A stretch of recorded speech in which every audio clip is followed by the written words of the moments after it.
noite a todos. O tema da nossa sessão clínica de hoje é sobre complicações das faringites. Um adendo a respeito do tema da aula, que inicialmente havia sido proposto sobre abscesso piramidaliano.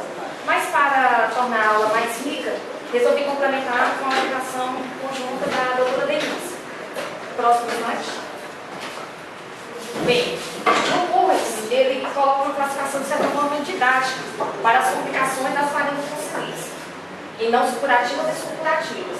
A ênfase na faringites estreptocócica, apesar de representar só 10 a 15% das faringites, é porque ela está associada a uma maior índice de complicações. E o diagnóstico rápido e o uso de antibióticos de amplo espectro, de certa forma, tem reduzido a incidência, mas quando elas ocorrem, a incidência dessas complicações, mas quando elas ocorrem, elas são acompanhadas de uma taxa de mortalidade importante.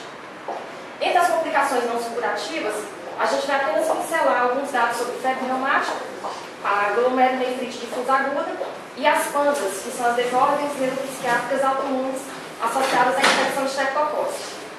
Das supurativas, vou me ater mais ao abscesso piramidaliano e infecções dos espaços profundos cervicais. E sobre a hipertrofia adenotoxilar crônica, eu vou apenas mencionar. Próximo. Bem, a febre reumática é endêmica nos países em desenvolvimento. Está associada às precárias condições de saúde. Pico de incidência entre 5 e 15 anos e o quadro clínico se inicia 2 a 3 semanas após o episódio de faringite estreptocócica. O risco de desenvolver febre reumática, segundo ele, em pacientes portadores de estreptococo beta-hemolítico do grupo A, sem tratamento prévio de antibiótico em períodos de epidemia, é de 3%. E em regiões endêmicas é apenas de 0,3%. Próximo. Os critérios de Jones modificados, eles consistem no padrão ouro para o diagnóstico do primeiro surto de febre reumática. Para o diagnóstico, necessários 2 critérios maiores ou um maior e 2 menores. Eles são maiores não por infrequência, mas são considerados maiores por serem mais específicos para o diagnóstico da afecção. Então, os maiores, só para relembrar, nós temos a cardite, poliartrite, coreia, o eritema marginado, representado aqui pela figura, e os nódulos subcutâneos. Essas duas apresentações elas são bem mais raras. Dos menores, a gente tem a artralgia, que a gente deve diferenciar da poliartrite, que a poliartrite ela vem acompanhada de edema, limitação de movimentos, geralmente ela é assimétrica e migratória. Febre, elevação do VHS, da proteína C reativa, que são marcadores de atividade inflamatória, e o intervalo PR prolongado. E, para considerar o diagnóstico, além dos 2 critérios maiores, ou um maior e 2 menores, a gente precisa ter evidência de infecção estreptocócica. E o melhor para definir isso é a cultura positiva. A presença de anticorpos, asma, antistreptokinase, anti-DNase B também constitui evidência de infecção no primeiro surto. Próximo. Bem, alguns dados sobre a profilaxia primária. Trata-se do reconhecimento e tratamento das infecções pelo estreptococo e tem a finalidade de ser primária, de prevenir o primeiro surto da febre reumática. A droga de escolha é a penicilina e a benzatina por 10 dias e essa profilaxia é obtida ainda que se inicie um antibiótico até 9 dias após o início do quadro infeccioso. Próximo. E a profilaxia secundária, só para a gente relembrar, que se trata da administração contínua de antibiótico específico ao paciente, portador de febre reumática prévia ou cardiopatia reumática comprovada. A droga é o padrão ouro, de escolha a penicilina benzatina de 21 a 21 dias. E as recomendações para a duração da profilaxia secundária envolvem a presença ou ausência da cardite. Pacientes sem cardite, a duração da profilaxia com penicilina benzatina até 21 anos ou 5 anos após o último surto, valendo que cobrir maior período. Dos pacientes com febre reumática com cardite prévia, evidenciaram insuficiência mitral leve residual, resolução de lesão valvar, até 25 anos ou 10 anos após o último surto, sempre valendo que cobrir maior período. Se possui uma lesão valvar residual moderada severa, ao ecocardiograma, até os 40 anos ou por toda a vida. E após cirurgia valvar, por toda a vida também. A glomerulonefrite difusa aguda está mais associada ao impetir do que propriamente após a infecção faríngea. A taxa de incidência é bem menor relacionada a essa complicação. O paciente desenvolve um quadro de síndrome nefrítica, 1 a 2 semanas após a infecção de orofaringe, e a incidência é de 24% dos pacientes expostos às cepas nefritogênicas, o que corresponde a 1% do total. A fisiopatologia envolve depósito de imunocomplexos causando injúria glomerular ou de autoanticorpos circulantes no antígeno streptocócico. E lembrando, a informação mais importante desse slide é que não afeta a incidência da doença ou altera a história natural de glomerulonefrite. IPANAS não é o que está representando a figura. São as desordens neuropsiquiátricas autoimunes pediátricas associadas com infecção streptocócica. No CURDS, ele coloca que as exacerbações da doença podem ser monitoradas pelos títulos de alta. E a fisiopatologia envolve reatividade cruzada de anticorpos anti-streptocócico com neurônios dos gânglios da base. Próximo. Os critérios diagnósticos, eu pesquisei num artigo da Revista Brasileira de Psiquiatria, que na verdade ele interroga se trataria de um transtorno clínico específico. No CURDS, ele coloca como um transtorno bem definido. Esse colega aqui da psiquiatria, apesar de ele mencionar os seguintes critérios diagnósticos, como presença de transtorno obsessivo-compulsivo e ou transtorno de tics, tem idade início pré-puberal, como a própria infecção streptocócica, tem um início abrupto, explosivo de sintomas, e ou um curso de exacerbações e remissões abruptas. E é importante lembrar que tem que ter uma relação temporal entre os sintomas de infecção pelo Streptococcus beta-hemolítico do grupo A. E os pacientes apresentam anormalidades neurológicas, incluindo hiperatividade, movimentos coriformes e ansiedade. No artigo em si, ele acaba concluindo que esses critérios eles precisam de uma melhor definição para fazer esse tipo de diagnóstico, mas que é importante, de certa forma, a gente conhecer e poder fazer essa relação. Próximo. E entrando agora no que realmente pode ajudar mais a gente no manejo do PS, são as infecções dos espaços profundos cervicais. Essa divisão, essa classificação, ela é baseada principalmente em relação ao ocioide, que é uma marca anatômico cirúrgico importante. Nós temos espaços que envolvem a extensão inteira do pescoço e os espaços que são limitados ou que estão acima do ocioide ou abaixo do ocioide. Para interesse da gente, para a gente compreender melhor a anatomia dessa classificação, vocês vão passar a entender melhor no slide seguinte. Próximo. Nessa figura, a gente tem evidenciados os que estão grifados de vermelho, um quadradinho vermelho, são os espaços que eles envolvem a extensão profunda do pescoço. Desculpa. São os espaços que envolvem a extensão inteira do pescoço. Nós temos, se a gente entender a anatomia como se introduzir uma agulha em direção a que eu estou fazendo, a gente vai ter inicialmente o espaço retrofaríngeo, o famoso espaço do perigo, o danger space, e o espaço pré-vertebral. Volta ao slide anterior. Eu só não falei até agora do espaço vascular visceral, que contém a bainha carotídea, que a gente vai ver melhor no corte axial. Próximo. Pode deixar aí esse slide. O pescoço, além de espaços, ele tem componentes de face superficial e profunda. Uma marca anatômica importante sobre o danger space, o espaço do perigo, é em relação à face profunda. A face profunda ainda tem 3 subdivisões, superficial, média e profunda. Na face média da face profunda, a gente tem 2 componentes, que são circulados de azul, que são a divisão pré-vertebral da face média profunda e a divisão alar. Essa divisão alar corresponde à parede anterior do danger space e o pré-vertebral, essa divisão pré-vertebral, corresponde à parede posterior. Infecções que envolvem espaço retrofaríngeo, o espaço do perigo e o pré-vertebral, elas podem ser acompanhadas de espasmo da musculatura, resultando em lordose cervical. Próximo. E o último espaço que faltou eu comentar sobre entre os espaços cervicais que envolvem a extensão inteira do pescoço, faltou falar sobre o espaço vascular visceral, que contém a bainha carotídea, que nós temos representados a artéria carótida interna, mais medialmente, a veia jugular interna, que é importante vocês gravarem essa relação para explicar posteriormente para vocês como se dá a tromboflebite da veia jugular interna, e o nervo vago. carotídea ela é formada por componentes das três faces, os três componentes faciais da face profunda. A gente tem componente superficial, médio e profundo.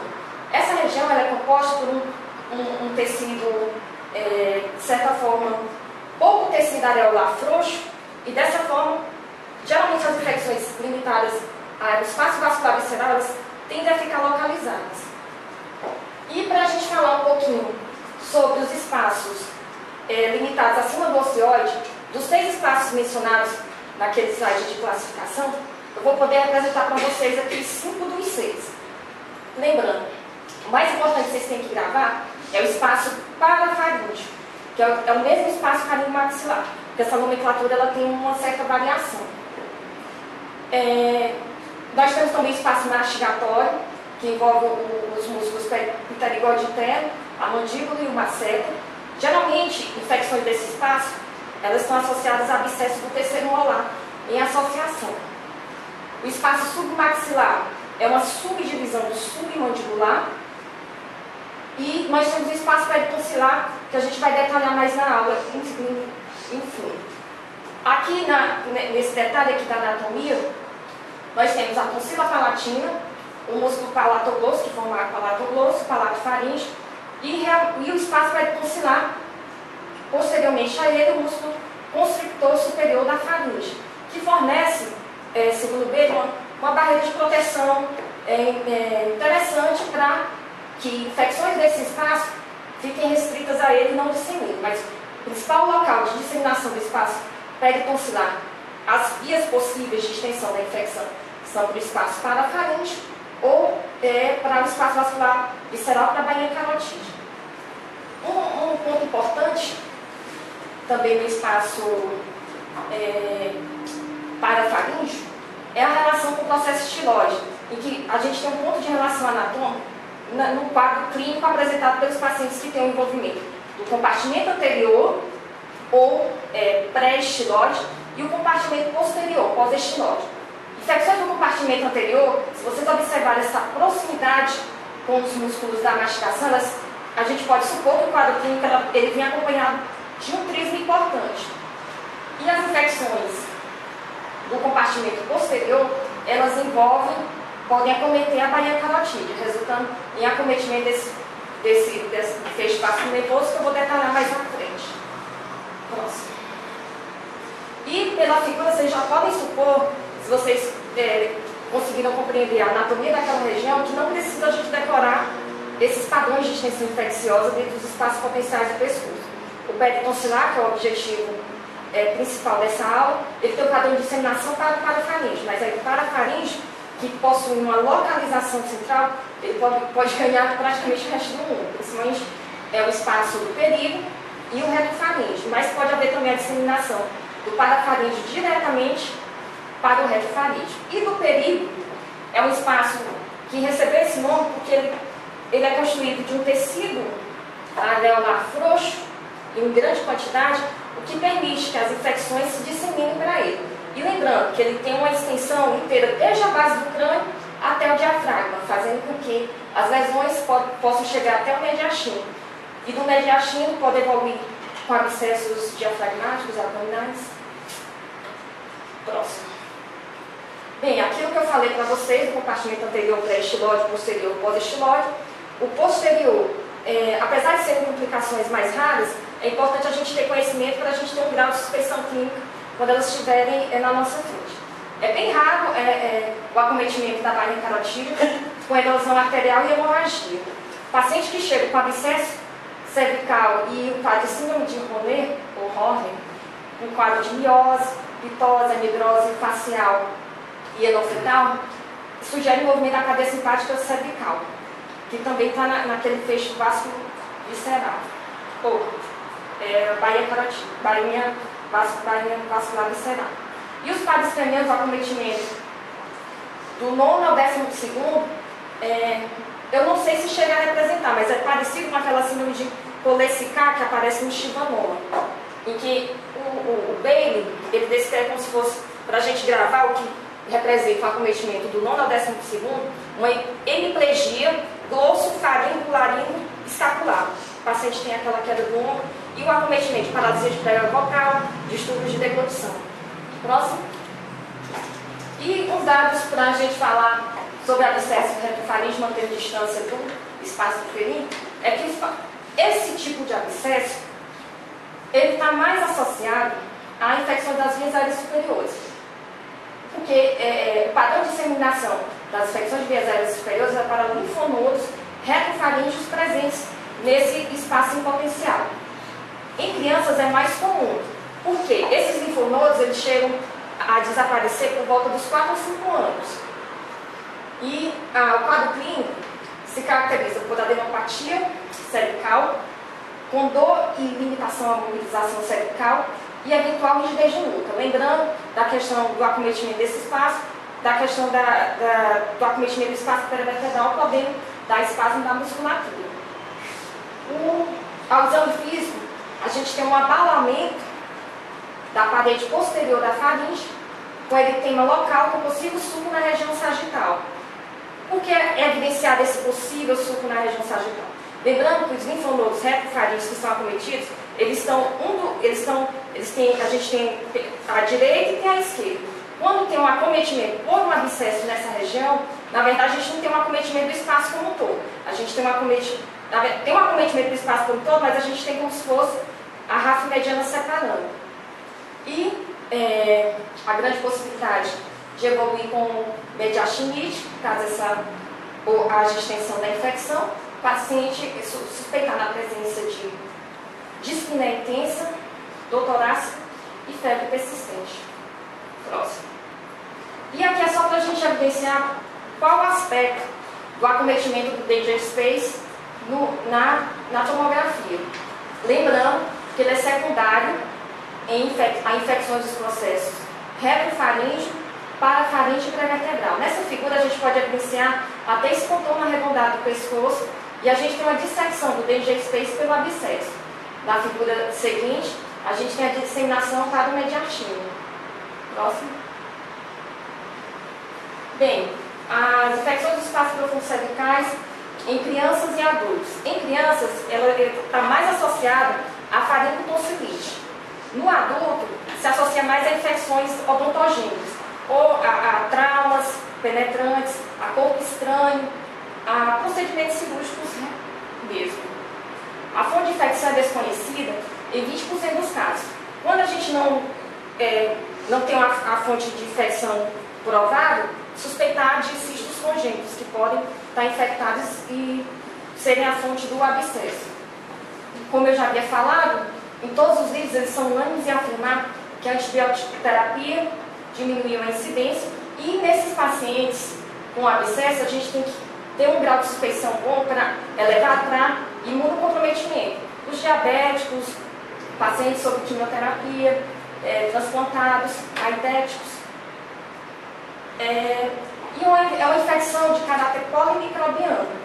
Dentre os aeróbios predominam os Streptococcus viridans, os beta-hemolíticos e os stafilococos. E entre os anaeróbios, os bacteróides e os peptostreptococcus.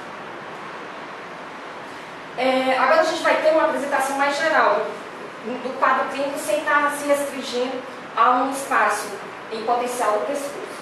Dor de garganta, febre e tumoração são os mais comuns a todos eles.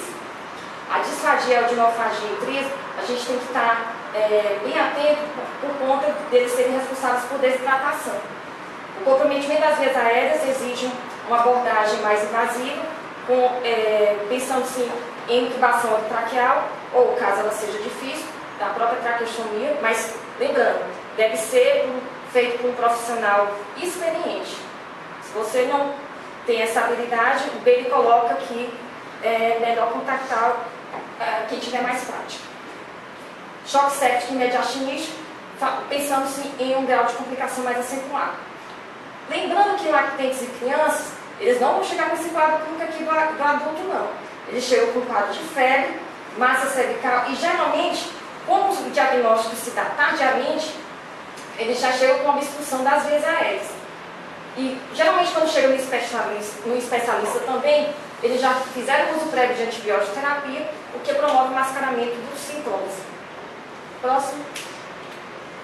Bem, Só para a gente falar um pouquinho dos métodos diagnósticos, ele preconiza também, no dele, ele coloca que o raio-x simples lateral e o outro posterior ainda são importantes, porque a gente pode evidenciar o corpo estranho, radiopaco, evidenciar desvio traqueal, ácido subcutâneo e alargamento mediastinal.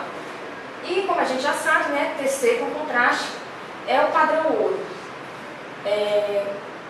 Evidencia os espaços comprometidos e a extensão superinferior do processo para, de certa forma, a gente evitar outras complicações.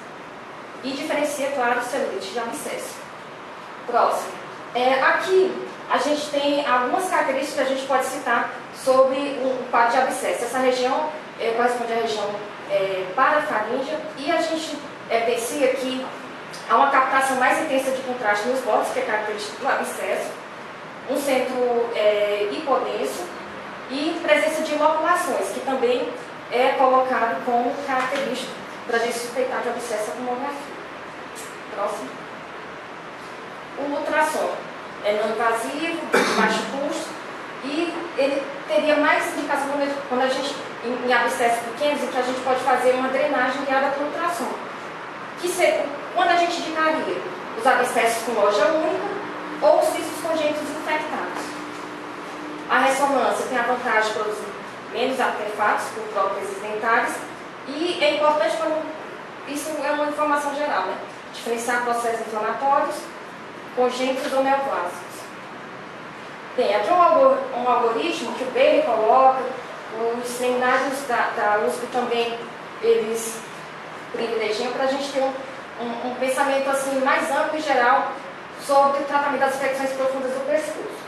Importante, claro, a história do exame físico, com aqueles detalhes que eu mencionei nos espaços, conhecer bem a anatomia, garantir a via aérea sempre, né, aquilo que eu falei, que eu já mencionei sobre cuidado ao tentar fazer uma intubação traqueal no paciente desse, você pode provocar ruptura do próprio abscesso, piorando o quadro clínico do paciente ou até mesmo o lado do espasmo. A cultura e a antibiótica terapia endovenosa é importante, que tem a cobertura para anaeróbios e, claro, o fundamental em cima da TC com contraste, em que se é verificada a ausência de abscesso, você mantendo o seu grau de suspeição clínica, observe e aguarda por 24 a 48 horas. Se melhora, continua a antibioterapia e preconiza-se aspirações com agulha. Se não houver melhora clínica, ele orienta a incisão cirúrgica e drenagem. Se o abscesso for pequeno, pode-se tentar aspiração com agulha para cultura e drenagem, e se houver uma suspeita de complicação iminente, seja pelo quadro clínico do paciente, seja pela questão de obstrução de vias aéreas, também a gente, o tratamento é cirúrgico. E se não houver sinal de complicação iminente, tentando-se a aspiração com agulha para cultura e drenagem, houver melhora clínica, segue essa parte aqui do algoritmo. E um abscesso grande, pelo potencial de complicação, de disseminação e extensão, a gente já parte logo para a cirurgia. Bem, e o tema real da aula, nos Estados Unidos, é de 30 para 100 mil habitantes ou 45 mil habitantes ano. Predomina em adultos jovens, com as infecções estreptocócicas, e é composto por uma flora bacteriana mista, aeróbios e anaeróbios. O mais comum é o Streptococcus piógenes, em que 30% das culturas são positivas, e outros incluem o Streptococcus mileri, o Haemophilus influenza e o Staphylococcus aureus. Entre os anaeróbios, vem disparado o Streptococcus, e a cultura é positiva em 90% dos casos, segundo o tratado. Na revisão de literatura sobre o tema, tive uma dificuldade de encontrar artigos sobre o referido tema. Esse é da Revista Brasileira de Otorrinolaringologia, de 2006, que fala sobre a microbiologia dos abscessos peritonsilares. Foi um estudo prospectivo de 30 pacientes com diagnóstico de abscesso peritonsilar que foram sequencialmente atendidos no pronto-socorro do Hospital das Clínicas da USP. Dos 30 aspirados, em 26, houve crescimento de pelo menos um micro-organismo, ou seja, o índice de positividade de cultura do estudo foi de 86,7%. Lembrando que o tratado coloca um índice próximo de 90%. Entre as bactérias aeróbicas facultativos, as mais prevalentes foram obstétricas ou vívidas e o biógenes. Próximo. E em relação à comparação entre se houve alteração dos micro-organismos nos abscessos, segundo o uso ou não de antibiótico antes da punção, não houve diferença estatística. Próximo. Bem, a fisiopatologia que a gente encontra no tratado, ela explica que há duas hipóteses principais, sendo que a primeira ela é mais aceita, né, que seria o padrão de infecção, de extensão da infecção para o espaço peritonsilar, envolvendo celulite formando a coleção purulenta, que aqui a gente já mostrou naquela figura dos espaços profundos cervicais. A tonsila e o espaço peritonsilar, havendo extensão da infecção para a região. E ele fala também das glândulas de Weber, que são glândulas presentes próximos do pálamo, em que elas têm a função apenas de fazer a limpeza da área peritonsilar. Ocorre um edema amigdaliano e ocorre uma obstrução, uma compressão do ducto de drenagem dessas glândulas, ocasionando infecção e pus formando a coleção. Essa é uma teoria menos aceita, mas de qualquer maneira citada pela literatura. O quadro clínico, acho que pelo menos os R2 e os R3 já devem, acho que já até se cansaram de atender, pelo menos todo plantão tem um abscesso piramidaliano. Então o quadro clínico, odilofagia, disfagia, esse daqui vai mais para os R1. A litose, salivação excessiva, alteração do timbre da voz, que o Curtis coloca como se fosse uma voz de batata quente. Dor referida ao ouvido e região cervical e lateral. Cefaleia, astenia e febre. Trismo por conta do acometimento dos músculos pteridóides, lembrando que a proximidade com eles no espaço peritonsilar. E dispneia, inclusive. Bem, no exame físico, a gente tem um abaulamento do pilar amigdaliano e deslocamento da úvula, essa figura não ficou tão boa, infelizmente. O deslocamento da úvula contralateral ao abscesso. Nessa figura, se eu não me engano, houve uma dissecção espontânea do espaço peritonsilar e já ocorrendo a drenagem espontânea. Há 2 semanas atrás, eu encontrei um paciente no PS com esse quadro, a primeira vez que eu tinha visto. É um abscesso periamidaliano que drenou espontaneamente. Não sei se você se recorda do próximo. Bem, o diagnóstico diferencial, assim, eu acredito que é só para a gente pensar, porque na verdade o diagnóstico é clínico e geralmente não deixa dúvida. Infecções dentárias, o abscesso parafaríngeo, leucemia, linfomas, adenoma pneumófilo e tumores paratídicos, só para a gente manter isso em mente. Mais uma vez, diagnóstico clínico envolve aspiração com agulha, que é ao mesmo tempo diagnóstica e terapêutica. O diagnóstico porque a gente evidencia o CRUS, né? Não fica dúvida se trata de uma celulite ou um abscesso. E também, dessa mesma aspiração com agulha, a gente, se houvesse possibilidade, podia utilizar para colher cultura. E a própria aspiração ela é terapêutica porque promove o alívio da dor do paciente. O hemograma é um hemograma infeccioso, com leucocitose, com desvio para a esquerda e aumento de forma de ordem, né, desvio para a esquerda. O VHS ele é aumentado e ele coloca, com possibilidade também de diagnóstico, o ultrassom intraoral, que tem uma acurácia boa, inclusive citando que ele quando bem realizado por um profissional experiente, ele pode determinar volume e relação com a carótida. E a tomografia mais a gente solicita quando a gente suspeita de uma extensão da infecção para o espaço parafaríngeo. Bem, outro trabalho também da Revista Brasileira de Otorrinolaringologia, realizado no Hospital das Clínicas da USP, né? Que comparando, utilizando o ultrassom intraoral e transcutâneo cervical no diagnóstico diferencial de celulites e abscessos periamidalianos. O objetivo do estudo foi determinar a especificidade, sensibilidade e a acurácia da ultrassonografia no diagnóstico de celulite e abscesso.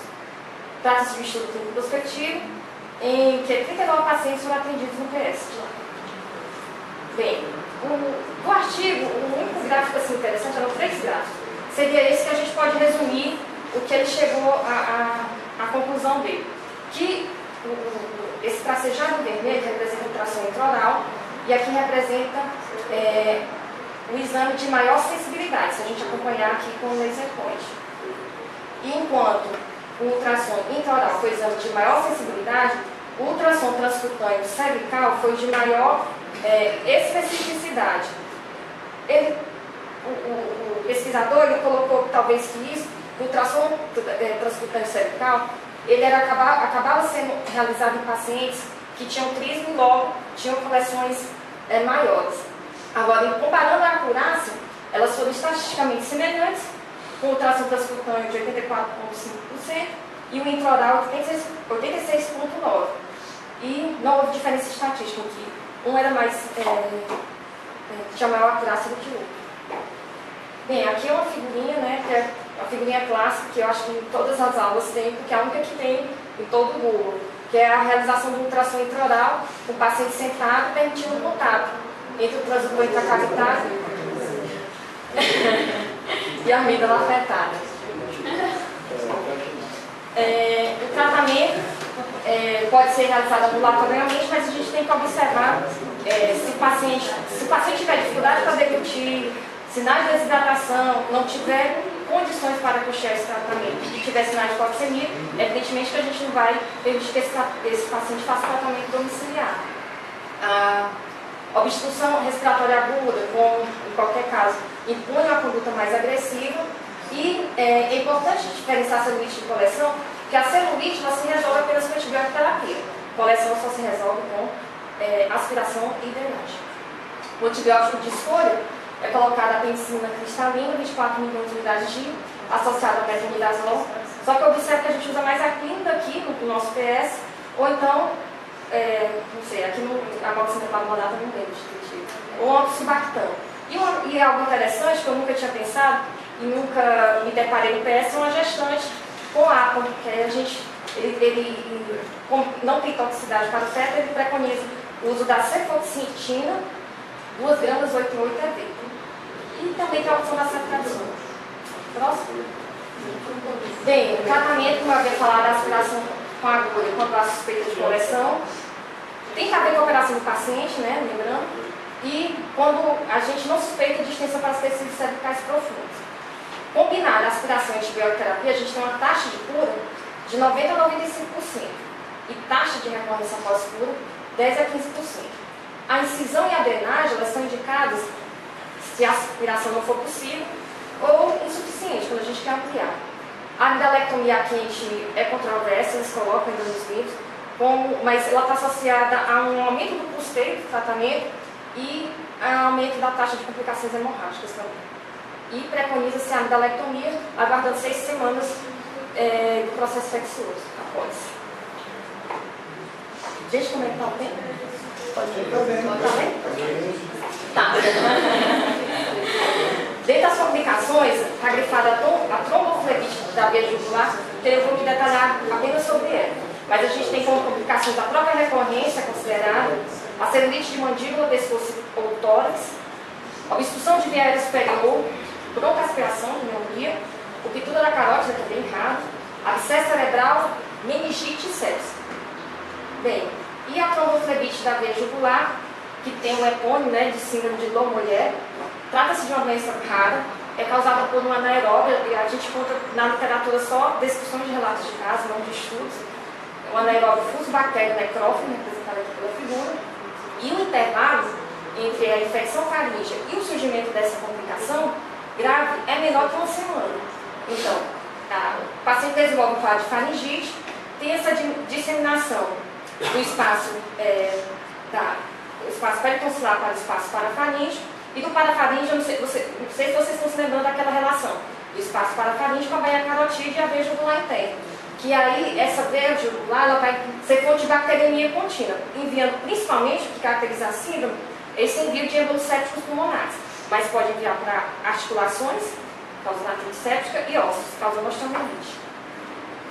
Bem, o quadro clínico se caracteriza por febre alta com calafrios, prostração severa, geralmente está com alterações respiratórias, e o que caracteriza, né, a dor, hiperestesia, edema ou massa sobre o ângulo da mandíbula ou ao longo do externo pneumastóide, lembrando da relação da veia jugular interna e o aumento dessa respectiva região. E claro, com uma massa dessa a gente vai ter um certo grau de rigidez cervical. Bem, o diagnóstico da etiológico, né, envolve ou hemorragia, aspiração da veia trombosada, ou cultura direta da veia. A TC com contraste pode evidenciar, vocês podem observar aqui a veia jugular interna com trombo e o edema de partes moles difuso, aqui no, se eu não me engano, no esternocleido. O ultrassom simples ou duplo scan também para visualizar trombo e extensão dele. E a flegmografia é quando os exames anteriores não forneceram diagnóstico ou quando eu não tenho disponibilidade dos mesmos. Bem, aqui é uma figurinha de um êmbolo séptico pulmonar, aqui apontado pela figura, e desse lado a gente tem o comprometimento da veia jugular interna preenchido, comparativamente, deixa eu ver, comparar o lado direito com o esquerdo, o preenchimento pelo trombo. O tratamento envolve antibiótico terapia com duração mínima de 4 semanas ou até a resolução dos êmbolos sépticos pulmonares. A oxigenoterapia hiperbárica, ela é apenas um tratamento adjuvante e raramente a gente precisa abordar esse paciente com cirurgia, com ligadura e excisão da via jugular interna. A presença de abscesso em pneumas pulmonares, claro, deve ser drenada e a antibiulação bem controversa. Dos antibióticos, eles preconizam ou o uso da clínica, o nazinho ou o imipenem-flavonato. Isso, finalizando a nossa aula, eu resolvi colocar esse slide só para citar. Hipertrofia adenotonsilar crônica a gente conhece bem, mas só para citar algumas coisas interessantes que o Correntes coloca. A causa é a causa mais comum de distúrbio respiratório de sono em criança e as SALs na infância se caracterizam por sonolência excessiva e hiperatividade, despertares noturnos, mau desempenho escolar e nudez noturna. Nos casos mais severos, a evolução da hipertensão pulmonar, corpo pulmonar e hipoventilação velar, esse quadro resultando em retenção crônica de CO2.